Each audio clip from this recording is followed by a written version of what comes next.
All right, speaking of taxpayer dollars, Cato releasing a report this morning detailing where all of our money is going and what is being done with it. Steve Leisman's back at HQ. He's been poring over this report. He's also got a special guest. Steve. Yeah, thanks very much, Melissa. Interesting report. The higher federal spending goes, the louder the calls to rein it in. Cato out with a new website this morning offering a series of suggestions to reduce the public fisc by hundreds of billions of dollars. Joining me now, Chris Edwards, Director of Tax Policy Studies at the Cato Institute.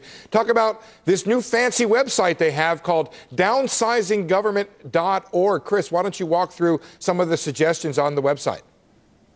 Well, thanks for having me, Steve. Well, the website, everyone knows we need to cut the federal budget. It's completely out of control. Federal spending has doubled this decade from $1.8 trillion to $3.6 trillion this year. The deficit is over $1 trillion and rising. We all know something needs to be done. So in this website, I go through every federal department. I find the programs that are wasteful and unneeded, and to educate the general public about where they should be applying pressure. Chris, let's get to some on Congress to cut. Let's get to some of the suggestions. Among them, what you don't have to spend very long at your website to see that you say get rid of agricultural and the education departments.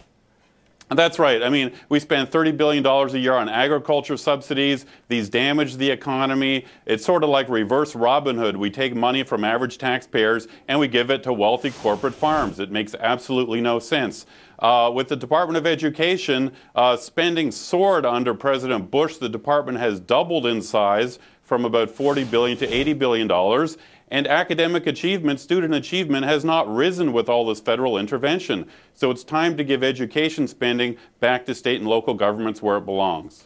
Chris, a lot of these issues, to put it mildly, are political bombshells and probably not going to happen under at least this administration. Are there things right now that you think are politically tenable that are suggestions on your website?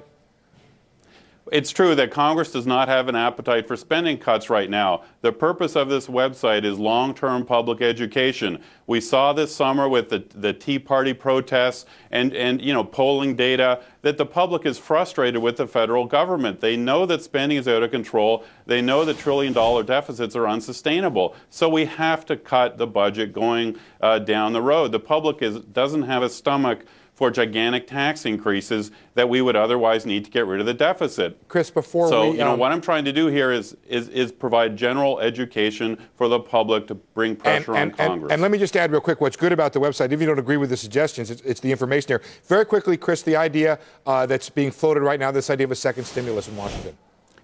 I would support the idea of pairing spending cuts, cutting wasteful spending programs like farm subsidies with a corporate tax cut. I differ from your last guest. I think the best possible tax cut now would be a corporate tax cut. If you look at the GDP data, it's private business investment that has plunged. It has gone through the floor over the last year. We need to get private business investment back. How you do that is a corporate tax cut. Chris, thank you very much. Chris Edwards, more on the website, downsizinggovernment.org. You can find it on the web.